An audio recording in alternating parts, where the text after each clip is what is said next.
നമസ്തേ, മുഹൂർത്തം ചാനലിലേക്ക് എല്ലാവർക്കും സ്വാഗതം. അപ്പോൾ ചിങ്ങൻ രാശിഫലമാണ് നമ്മൾ പറയുന്നത്. അപ്പോൾ ചിങ്ങൻ രാശിയിൽ വരുന്ന നക്ഷത്രക്കാർക്ക് കർക്കിടക മാസത്തിലെ ഫലം. അപ്പോൾ ആ നക്ഷത്രക്കാരെ സംബന്ധിച്ച് ഇവര് എപ്പോഴും അതായത് മകം, പൂരം, ഉത്രത്തിന്റെ കാൽഭാഗവും അതാണ് ഈ നക്ഷത്രക്കാർക്ക് വരുന്നത്. ഈ നക്ഷത്രങ്ങൾ വരുന്നത് ഇവർക്ക് സൂര്യൻ 12-ലാണ് നിൽക്കുന്നത്. കർക്കിടകത്തില് 12-ാം ഭാവത്തിലാണ് സൂര്യൻ നിൽക്കുന്നത്.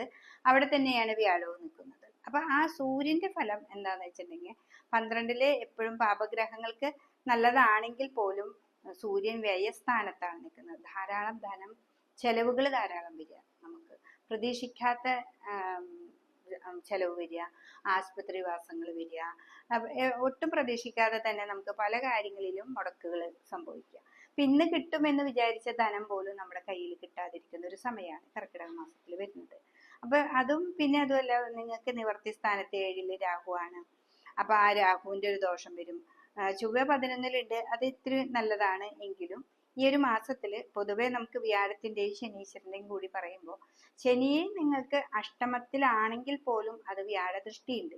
അപ്പൊ അതുകൊണ്ട് രോഗങ്ങൾ വരുത്തും, എന്നാലും അത് ചെറിയ ചെറിയ രോഗങ്ങളായിരിക്കും. അത് പെട്ടെന്ന് തന്നെ ഡോക്ടറെ കാണിക്കുക, മുന്നോട്ട് പോവാം. അപ്പൊ പ്രതീക്ഷിക്കാതെയുള്ള ചെലവുകളും അതേപോലെ തന്നെ രോഗാവസ്ഥകളും ധാരാളം വരുന്നുണ്ട്. അപ്പൊ അങ്ങനെ വരുമ്പോൾ നമ്മൾ എപ്പോഴും ഈശ്വര പ്രാർത്ഥന തന്നെയാണ്. അപ്പൊ കർക്കിടക മാസം മൊത്തം നമുക്ക് രാമായണ മാസം എന്നാണ് അതിന് പേര് തന്നെ വരുന്നത്. രാമായണം വായിക്കാൻ പറ്റിയില്ലെങ്കിലും വീട്ടില് വിളക്ക് വെച്ച് പ്രാർത്ഥന എല്ലാ ദിവസവും മുടങ്ങാതെ ചെയ്യാം. പിന്നെ അടുത്തുള്ള വിഷ്ണു ക്ഷേത്രത്തിൽ പോവാം, നവഗ്രഹങ്ങളുടെ അമ്പലത്തിൽ പോയിട്ട് പറ്റത്തൊക്കെ വഴിപാട് ചെയ്യാം. പിന്നെ ദേവീക്ഷേത്രത്തിൽ നിങ്ങൾക്ക് പറ്റുന്ന വഴിപാടുകൾ ചെയ്യാം. കുടുംബക്ഷേത്രവുമായി ബന്ധമുള്ളവരാണെങ്കിൽ കുടുംബക്ഷേത്രത്തിൽ അവിടെ പ്രധാന ദേവതയും ഉപദേവതകളായിരിക്കുന്ന ഇപ്പോൾ മുത്തപ്പൻ, സ്വാമി, അതുപോലെയുള്ള സങ്കല്പങ്ങളൊക്കെ ഉണ്ടെങ്കിൽ അവർക്ക് എണ്ണ മേടിച്ചു കൊടുക്കുക. അങ്ങനെയുള്ള കാര്യങ്ങളൊക്കെ മുന്നോട്ട് പോയിട്ടുണ്ടെങ്കിൽ വളരെ നല്ലൊരു മാസമായിട്ട് നമുക്ക് പിടിച്ചു നിർത്താൻ പറ്റും. അതായത് നമ്മുടെ ചെലവുകളെ കൂടുതൽ പിടിച്ചു നിർത്താനായിട്ട് നമുക്ക് സാധിക്കും. അപ്പോൾ 12-ലിരിക്കുന്ന വ്യാഴവും 12-ലിരിക്കുന്ന സൂര്യനും നമുക്ക് ദോഷമാണ് നമുക്ക് ചിങ്ങൻ രാശിക്കാരെ സംബന്ധിച്ച് വരുന്നത്. അപ്പൊ അതുകൊണ്ട് തന്നെ അവര് എപ്പോഴും മുന്നോട്ട് പോകുമ്പോൾ നമ്മൾ സാമ്പത്തിക ചെലവുകളെ സൂക്ഷിച്ച് മുന്നോട്ട് പോവാം.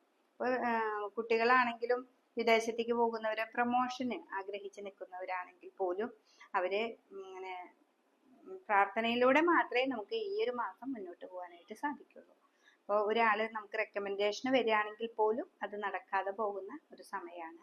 അത് മനസ്സിലാക്കിക്കൊണ്ട് നമ്മൾ നിത്യം വീട്ടിൽ വിളക്ക് വെച്ച് പ്രാർത്ഥിക്കുക, അല്ലെങ്കിൽ പറ്റത്തക്ക വഴിപാടുകൾ ചെയ്യുക. നിങ്ങൾക്ക് പറ്റാവുന്ന നിങ്ങളുടെ തട്ടകത്തുള്ള ദേവതകളെ നന്നായിട്ട് പ്രാർത്ഥിക്കുക. ഇതാണ് ഈ ചിങ്ങൻ രാശിക്കാരെ സംബന്ധിച്ച് പറയുന്നത്.